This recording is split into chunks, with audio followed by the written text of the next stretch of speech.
morning, guys! It's Mommy I here, and today I'm going to let you join our breakfast time with Agui. See you! Good morning, guys! Good morning! It's Agui! It's feeding time for Agui. So Agui stays sa kadiri. Stay there while I prepare your food. Okay, so it's Agui's feeding time this morning.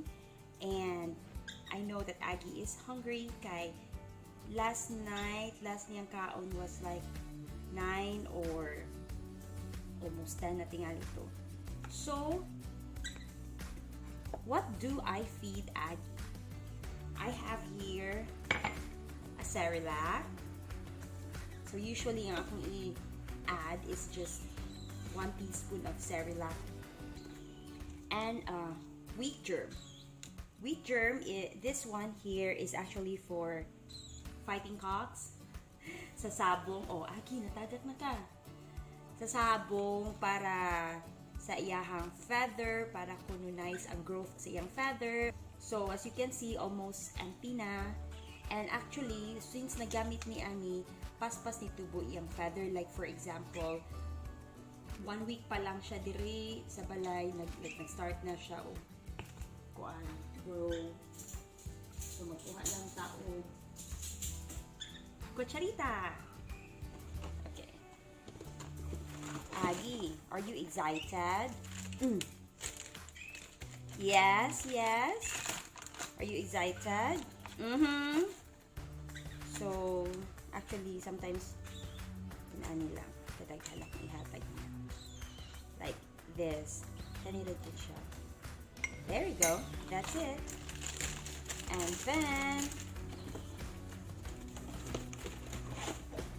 then the wheat germ, about the same gapon, pero actually kani akong damit doon. Siya na ko scoop for wheat germ. Isarap with kayo na. Just 1 scoop. There. Before, when Agui was little, pakay siya kay mamulupad, kusog ka siya mukaon. Pero karon nga kabaw na siya mulupad, less na kayang kaon kay like for example, mabusog na siya. Lupad-lupad na na siya habit sa kalipay. Lupad-lupad na siya sa kalipay. Ako sa uli ha. So, then I'll just add hot water. Okay, wala ko warm water, just boiled water. There. Pero hot kay ni mapasok po ang atong birds, so we just add lukewarm. Okay. Or sige, kuyuta. Join me. Okay. So, pinakalihagi. Okay, what's that? Kita pinakalihagi.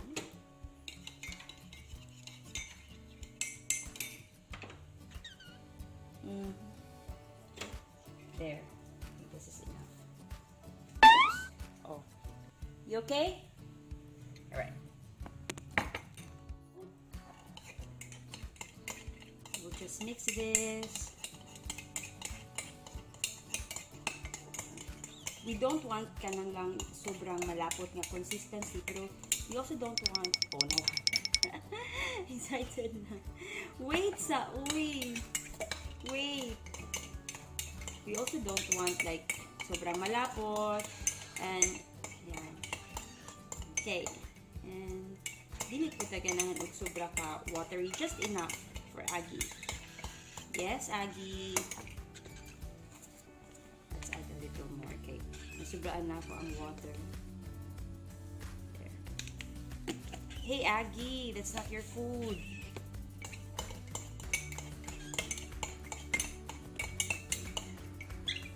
Okay.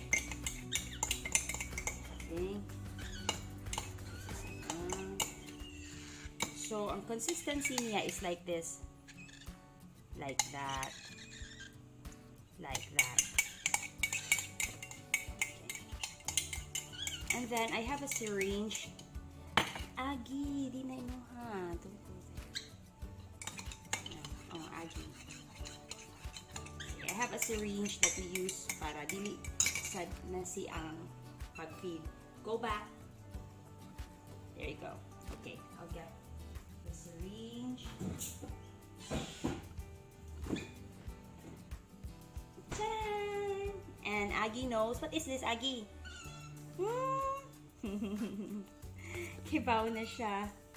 Okay. So,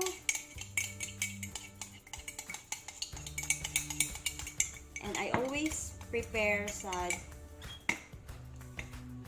kanang oh no.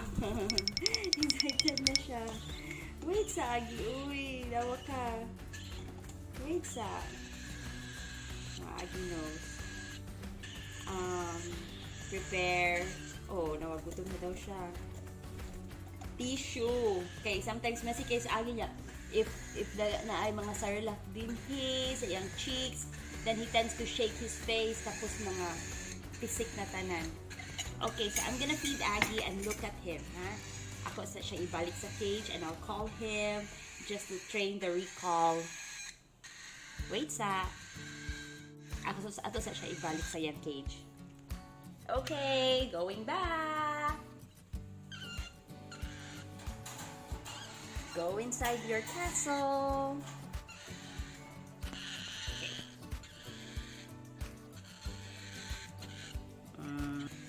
Okay, now Agui is inside his castle. Yung cage. Mag-prepare lang ko og tissue.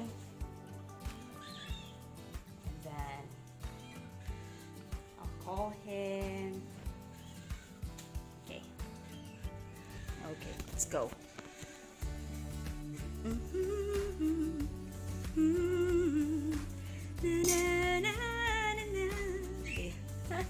Mapagpagtanan ako sa... Okay. I'm gonna open his castle. There. Agui's castle. Don't fly yet, Agui, ha? You wait. I'll call you. Oh! No, nilupad niya siya. Parang ko siya taong ka. Samo kay Agui. Kaon dire. Okay. Let's feed Agui. Quick siya. Alright, Agui. Transfer. Here. There ka. Excuse me, ketchup. Okay, look at Agui. Hungry. I'll feed him na lang and then I'll call him again. Okay?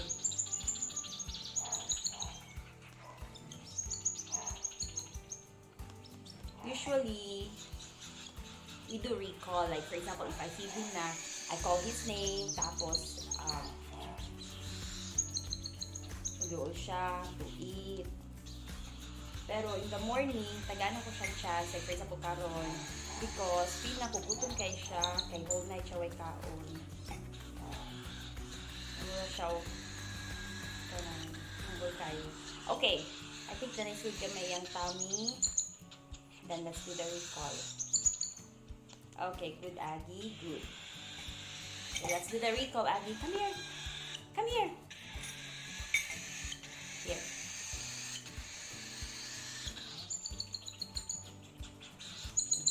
Gutom lang siya. Kamu ba'y gutom? Ali, dali, Agui. Okay. So, let's do a recall. Agui! Uy! Naglapas. Papagani. Again, balik. Good job. Good job. Okay. Excited to got you. Stay there. Wait for me. I'll call you. Okay. Let's do it again. Agui! Good boy. Good job. Good job. Good job, Agui. That's it. Thank you so much for joining us sa breakfast time with Agui. And in my next videos, maybe I'm going to share with you some of Agui's activities or ang iyang milestones. So stay tuned. See you in my next video. Bye bye.